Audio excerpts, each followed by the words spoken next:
It was a chilly dawn in Kolkata. The streets were still wrapped in the remnants of night, and Howrah Station was shrouded in a mist that gave an ethereal feel. Steam from the engines mingled with the aroma of brewing tea from the stalls, creating a warmth that contrasted the cold morning air. Riddhi stood silently, observing the platform. A notebook peeked out from his backpack. A journalist by profession, but today's journey was not for work. It was an adventure. At least that's what he told himself. From across the platform waved Sohini, half smiling, her face wrapped in a red muffler. A professional photographer, she loved capturing everything, but never let her fears show. Behind her came Ark, deep in his phone, rational and skeptical, always seeking proof. Tithi, small and timid, yet drawn inexplicably to the hills, trailed behind. Finally, Pronab arrived, a seasoned trekker, with a light beard and a calm presence.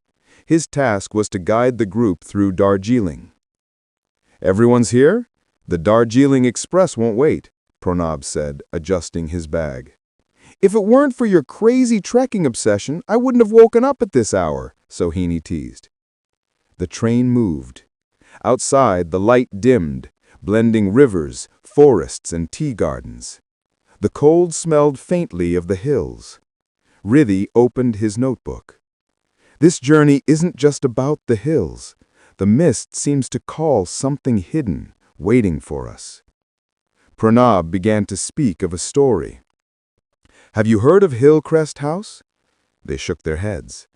"It's an old British bungalow in Lepchajong village. Long ago, an English lady, the mistress of the house, died mysteriously. Some say suicide, others say murder. Ever since, the house is said to be cursed." Tithi's eyes widened. "Cursed?" Pronab smiled faintly. "At night, you might hear the sound of a flute. Those who follow it never return easily." Ark frowned. "Are you trying to scare us?" Pronab said nothing, his eyes fixed outside the window. The train climbed the winding roads. Outside, the tea gardens, trees, and cascading waterfalls were shrouded in mist. The hills seemed to whisper secrets. Tithi whispered, "Did you hear that? A flute?" Sohini, adjusting her camera, said, "Don't let the wind fool you." But Riddhi felt it. The sound was like a call, real and hypnotic. By noon they reached New Jalpaiguri station and continued by car toward Darjeeling. As the car wound upward, the sky shifted from pale blue to gray, then into dense white mist. Pronab said, "If we want to reach Lepchajong tonight, we must cross these roads before dusk. Mist makes the path nearly impossible." "Lepchajong? I thought we were staying in Darjeeling," Ark was surprised. "A little detour, to see the tea gardens and the old bungalow," Pronab explained. By evening, as the car neared Lepchajong, the mist was so thick that visibility was barely 5 feet. The car stopped. Landslide. No way forward. "We'll spend the night at Hill Crest House," Pronab said. Everyone exchanged uneasy glances. The cold seemed sharper, the mist denser.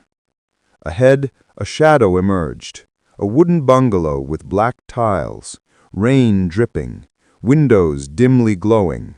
It looked abandoned, yet waiting. As Sohini clicked a photo, a fleeting figure appeared behind the window, a girl's silhouette, but gone in an instant. "Did someone stand there?" Tithi whispered. Ark rolled his eyes. "Light trick." But Riddhi felt the hills themselves whisper, "Welcome. You have finally arrived." The fog outside had thickened, curling around the ancient wooden gates of Hill Crest House. The car rolled to a stop, and the group stepped out, shivering against the chill that seemed unusually sharp. A faint smell of damp wood and fetid incense hung in the air. Pronab pushed open the gate. It creaked loudly, echoing through the mist. Inside, the long veranda stretched before them. Dusty portraits of British-era gentlemen and their ladies adorned the walls. Their eyes seemed to follow every movement, judging quietly. "Oh my God, it's like a scene from a horror movie," Sohini whispered, raising her camera. The flash illuminated the portraits for a moment. Their eyes sparkled unnaturally. Tithi shivered. "We're really staying here tonight?" "Yes," Pronab said, his voice calm. "The storm will not let us go. This house has been closed for decades, but the rooms are still habitable." Inside, they explored the drawing room. A grand piano sat in the corner, covered in dust. The wooden floor creaked under their feet. On the wall, a large clock was frozen at midnight. Riddhi frowned. "Why has it stopped?" Pronab explained. "They say it's been frozen since the day the mistress of the house passed away." The chill inside was unnatural. Even with sweaters, their breath came out in puffs. Sohini started photographing the room. Occasionally, a flicker appeared on her camera screen, light where there was none. "Static. Maybe it's just the old electronics," she muttered. Pronab showed everyone their rooms. Riddhi and Ark shared one, Sohini and Tithi another, and Pronab took the small room at the end of the veranda. Night deepened. The wind outside made the window panes tremble. The piano's lid creaked suddenly. "Did anyone else hear that?" Riddhi asked. Pronab rushed over and closed the lid. "Old wood, that's all," he said, but his voice betrayed a tremor. Then Tithi saw it. Her reflection in the mirror smiled faintly, but she hadn't smiled. Heart racing, she grabbed Sohini's hand. "You saw it too, right?" she whispered. Sohini looked. "Nothing, just her own reflection." "It's just your imagination," she said, though her voice was unsteady. Meanwhile, Riddhi noticed a faint melody, the sound of a flute, distant but clear. It seemed to call, seductive yet mournful. "Do you hear that?" he whispered to Ark. Ark shook his head. "It's the wind. Old houses make strange sounds." But Riddhi knew it wasn't the wind. The night wore on. The shadows grew longer, the sounds closer. Pronab stood by the veranda, watching the mist. Something about this house knew him. He could feel it.